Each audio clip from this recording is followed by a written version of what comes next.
नमस्कार साथियों, coding decoding में हमने टाइप 6 तक पढ़ लिया है और टाइप 6 में हमने बताया था शर्तानुसार कोडिंग। शर्तानुसार कोडिंग में 2 क्वेश्चन हमने कराए थे और उसमें से बताया था कि प्रतीक और अक्षर यानी दोनों को मिलाकर ज्ञात करने के लिए, जैसे देखिए यहाँ पर जैसे लिखा है AXPR और इसका कोई भी यहाँ पे प्रतीक यानी वो ले लीजिए, जैसे लिखा है आपका है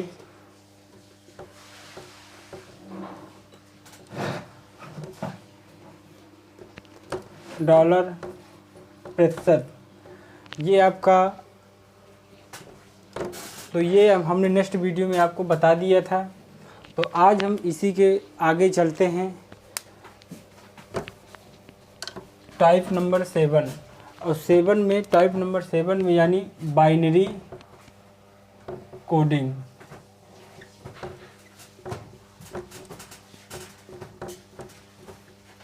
बाइनरी कोडिंग एक ऐसा अध्याय जो आप कंप्यूटर में पढ़ते हैं, लेकिन आप लोगों को लगता होगा कि ये कोडिंग में कहाँ से आ गया। तो ये आपको कोडिंग डिकोडिंग में बाइनरी कोडिंग का एक क्वेश्चन मिलेगा, तो इसलिए हम आपको बता रहे हैं। तो अब देखते हैं कोडिंग डिकोडिंग की स्थिति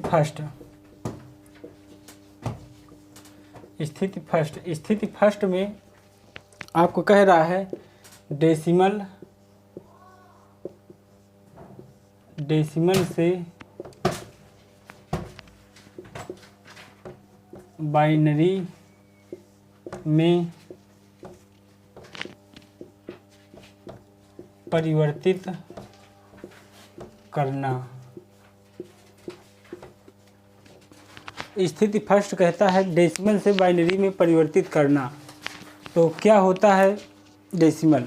तो डेसिमल यानी कोई भी आप संख्या ले लीजिए, कोई भी संख्या 15, 16, 17, 18, 19, 20, 25, 500, 600, 1000, 32,000, कोई भी यानी संख्या आप ले लेंगे। तो यहाँ पे आप संख्या मान लीजिए हम ले रहे हैं 18। तो डेसिमल से बाइनरी यानी बाइनरी ज्ञात करने के लिए आपको हमेशा 2 से आपको उसमें भाग देना है, यानी जिसे आप एलसीएम बोलते हैं, एलसीएम। तो यानी 2 से एलसीएम करेंगे। तो जब आप इसको 2 से आप एलसीएम 18 में करेंगे तो ये आपको कितने बार जाएगा? 9 बार। तो आपका 2 नाम 18 और शेष फल आपका कितना आया? 0। इसके बाद फिर आप इसको 2 से जब 9 में आप भाग करेंगे तो कितना आएगा? 4, यानी 2 4 को 8, यानी 4 बार गया और आपका शेष फल कितना बचा? 1। इसके बाद फिर आप 2 का जब 4 में करेंगे तो आपका कितना आया? 2 1 कम 2 दूनी 4, यानी आपका शेष फल कितना आया? 0। इसके बाद फिर जब आप 2 को 2 में भाग करेंगे तो आपका शेष फल कितना बचेगा? 1। यानी अब आप देख रहे हैं कि जो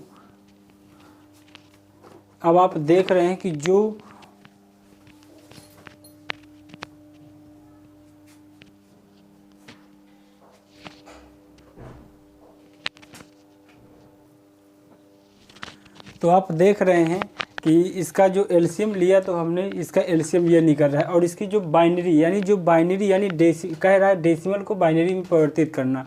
तो बाइनरी क्या होता है? बाइनरी आपका जो शेष फल आता है, क्या? शेष फल। और शेष फल आपका क्या निकल रहा है? और एक चीज़ और ध्यान देना है कि जब भी हम डेसिमल से बाइनरी में परिवर्तित करेंगे तो उसमें ये देखेंगे कि जो नीचे से ऊपर का जो आपका आता है वही आपको बाइनरी यानी यो बाइनरी होगा। कैसे? जैसे सबसे पहला आपका क्या है? 1, इसके बाद फिर क्या है? 0, फिर इसके बाद क्या है? 0, फिर इसके बाद क्या है? 1, फिर इसके बाद क्या है? 0। तो ये आपका क्या है? ये आपका बाइनरी है। तो कैसे? यानी डेसिमल को बाइनरी में परिवर्तित करने के लिए हमने सबसे पहले एलसीएम लिया और एलसीएम किस संख्या से लिया? 2 से ही हमेशा एलसीएम लेंगे। तो जब आप 2 से एलसीएम लिए तो आपका बाइनरी यानी शेष फल क्या निकला? 10010, यानी जो आपका शेष फल आता है वही आपका बाइनरी होता है। इसके बाद आप बाइनरी अच्छे से समझ चुके होंगे। तो अब इसके बाद डेसिमल को बाइनरी से परिवर्तित करने का ये नियम समझ चुके होंगे। इसके बाद मैं आपको स्थिति 2 बताता हूँ। स्थिति 2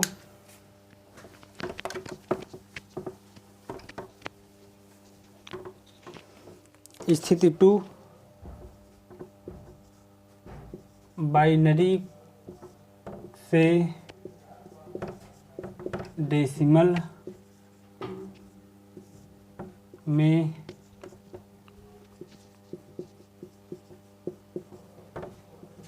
परिवर्तित करना। स्थिति फर्स्ट कह रही थी डेसिमल को बाइनरी में परिवर्तित करना, और अब स्थिति 2 कह रही है बाइनरी से डेसिमल को परिवर्तित करना, यानी बाइनरी से डेसिमल को परिवर्तित करना। बाइनरी क्या है?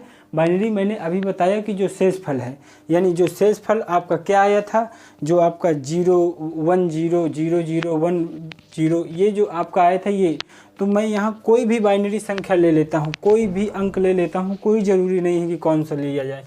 तो जैसे 1 0 1 0 ये आप, तो हम बता रहे थे बाइनरी से डेसिमल में परिवर्तित करना। तो अब बाइनरी में कोई भी कुछ भी ले लीजिए, तो ज़रूरी नहीं है कि उसमें क्या लिया जाए। तो जैसे 1 0 1 0, यानी हमने ये अंक ले लिए, तो अब इसको जब हम डेसिमल में परिवर्तित करेंगे तो देखिए कैसे, ये आपकी सारणी बन गई। और इसको जब हम डेसिमल में परिवर्तित करेंगे तो आप देखेंगे कि सबसे यहाँ पर छोटी संख्या 1 हो गई, इसके बाद इससे बड़ी 2, और फिर सीधे इसका 2 गुना यानी 4, और इसका फिर 2 गुना यानी 8। ये आपका क्या हो गया? डेसिमल। यानी बाइनरी से डेसिमल में परिवर्तित करने के लिए आप यानी एक से चलकर इधर जितनी अगर यहाँ पर एक और संख्या होगी तो 10 हो जाता है, यहाँ पर एक और संख्या यहाँ 16 हो जाता है, एक और संख्या होती तो फिर 16 दूनी 32 हो जाता है, यानी इसका आधा हो रहा है। तो ये आपका क्या हो गया? डेसिमल, यानी बाइनरी से डेसिमल में परिवर्तित करना। तो इसमें कुछ हम कोड लिख देते हैं और इसके बाद फिर क्वेश्चन कराते हैं।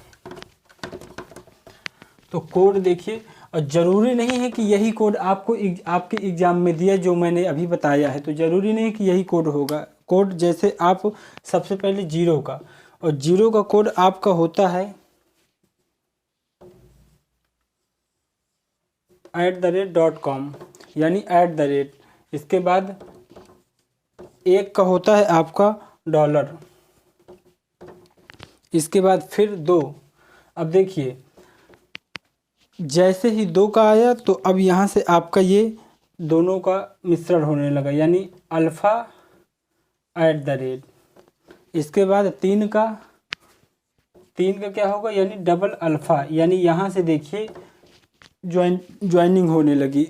ज्वाइंटिंग के बाद यहाँ 4 का क्या है? अल्फ़ा @, यानी 2। अब इसके बाद 5 का होगा तो हर जगह @, यानी अगर यहीं 5 का पूछ लिया जाएगा तो @, यानी ऐसे ही चलता रहेगा। तो ये अब देखते हैं आगे देखते हैं इसके क्वेश्चन कैसे आते हैं। तो आप क्वेश्चन यहीं बगल में देख लीजिए, नहीं फिर अगर दूसरा इसको मिठार कर बताएंगे तो आप नहीं समझ पाएंगे। तो यहीं देखिए क्वेश्चन, कोई भी संख्या ले लीजिए। जैसे हमने संख्या ले लिया 11 और कह रहा है कि 11 का कोड ज्ञात निकालिए। तो 11 का जब हम कोड निकालेंगे तो इधर देखिए, आप जब इसका 2 से एलसीएम करेंगे, तो 2 से जब एलसीएम करेंगे तो ये आपको कितना आ जाएगा? 5, यानी 5 दूनी 10, और आपका शेषफल क्या बचा? 1। इसके बाद फिर जब आप 2 का 5 में एलसीएम लेंगे तो इसका क्या आ जाएगा? 2 दूनी 4। अब क्या बचा आपका शेषफल? 1। इसके बाद फिर आपका 2 1 कम 2, अब आपका शेषफल क्या बचा? 0। तो आप देख रहे हैं कि अब आपका क्या इसमें बाइनरी निकल रहा है? 0 1 0। तो अब आप यहाँ से देखिए, अब यहाँ से देखिए आपका निकल रहा है 1 0 1 0 1 0 1 1, और इसका आप अब कोड निकालना है। तो इसका सबसे पहले आप देखिए 1 में क्या है? $, तो 1 में क्या आ जाएगा आपका? $। इसके बाद फिर कह रहा है आपका दूसरा क्या है? 0 में क्या है? @, इसके बाद फिर आपका एक में क्या है, एक में फिर आपका क्या आ रहा है, डॉलर, और फिर आपका एक में डॉलर, यानी यही आपका आंसर होगा। इसके बाद एक और कोई भी आप कोई भी एक और संख्या ले लीजिए, जैसे हम ले रहे हैं 8, तो 8 जैसे आप लेंगे 8, तो देखिए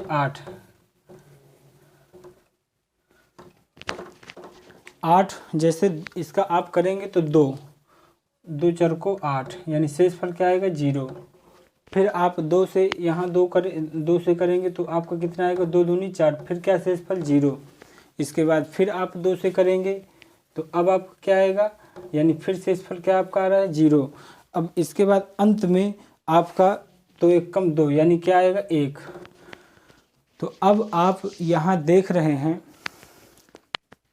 इसकी जो बाइनरी कोडिंग हुई 1 0 0 0, यानी जो इसकी बाइनरी हुई 1 0 0 0, यानी नीचे से ऊपर की ओर जाया जाता है। तो जब आप इसका अब इसका आंसर क्या होगा, यानी 1 का यहाँ कोड क्या लिया है मैंने, $,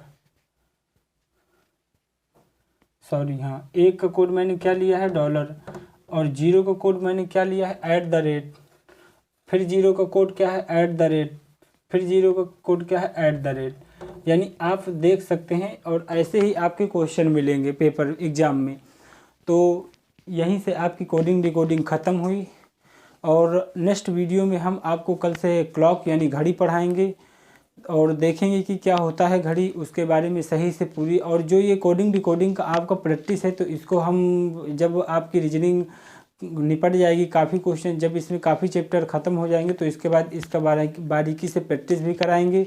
तो आपकी कोडिंग डिकोडिंग के जितने भी रूल्स हैं उसको मैंने रूल सहित क्वेश्चन सहित मैंने बता दिया है, जो भी स्थितियाँ हो। अब इससे ज़्यादा कोडिंग डिकोडिंग में कुछ नहीं है। तो धन्यवाद, क्लास यहीं से समाप्त करते हैं। धन्यवाद।